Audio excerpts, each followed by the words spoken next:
प्रसाद।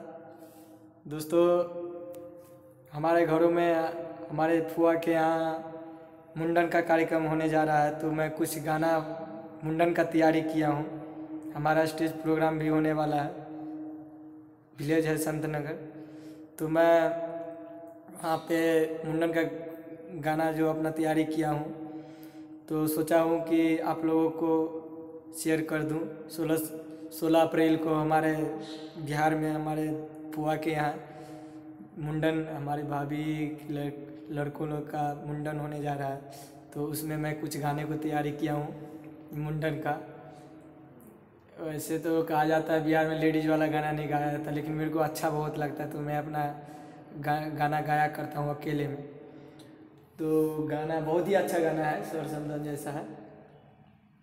उस गाना है कोने बाबा चुरिया गढ़ाउला सोना सा बढ़ाउला हे आहे।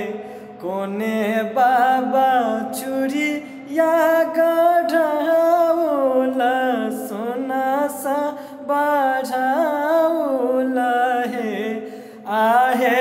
कोने दादी लेने जन्म के सहोरिला जी के मुरान है आहे।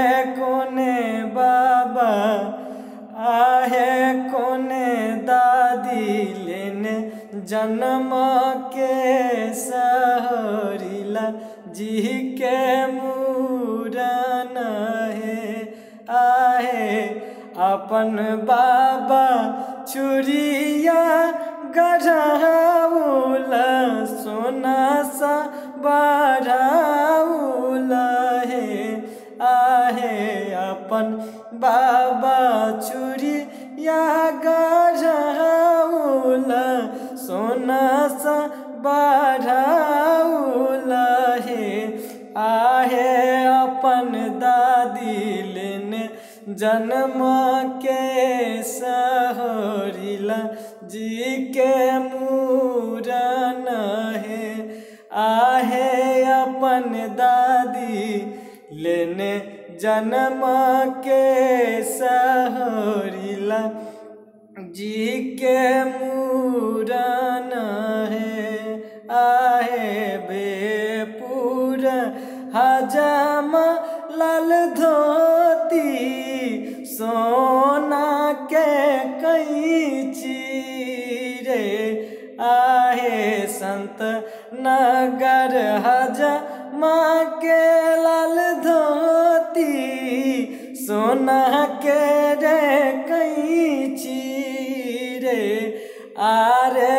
शुभ के उतारू बउआ के सखी बउआ बड़ दुलारू छथिन रे आरे।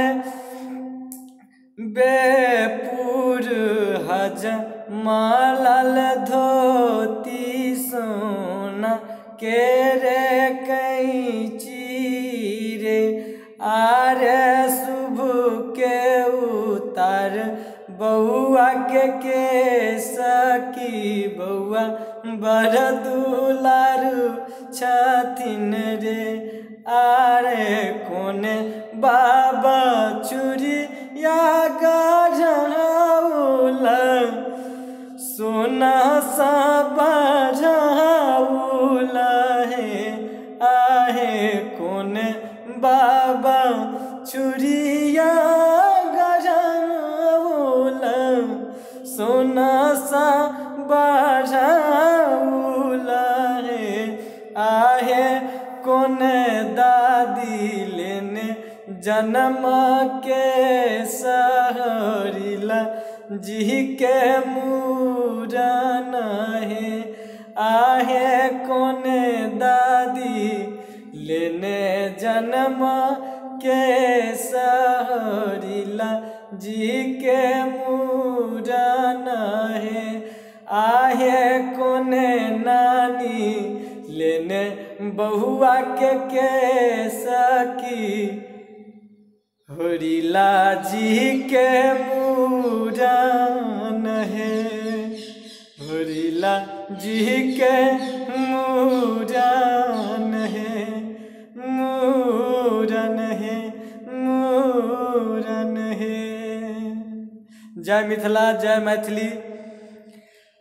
मिथिला के हम सब बहुत दिन से इज्जत करै छी, इज्जत रहो। मिथिला के वासी छी ताहि दुआरे मिथिला गाना अहाँ सबके शेयर करै छी। सब हम दर्शक लोग के आग्रह अछि जे हमर वीडियो अच्छा लागत तऽ एना शेयर करब, ऐसे हमहूँ आगाँ बढ़ि सकै छी अहाँ सबके आशीर्वाद हेतै तऽ। और ज़्यादा की कहब, धन्यवाद।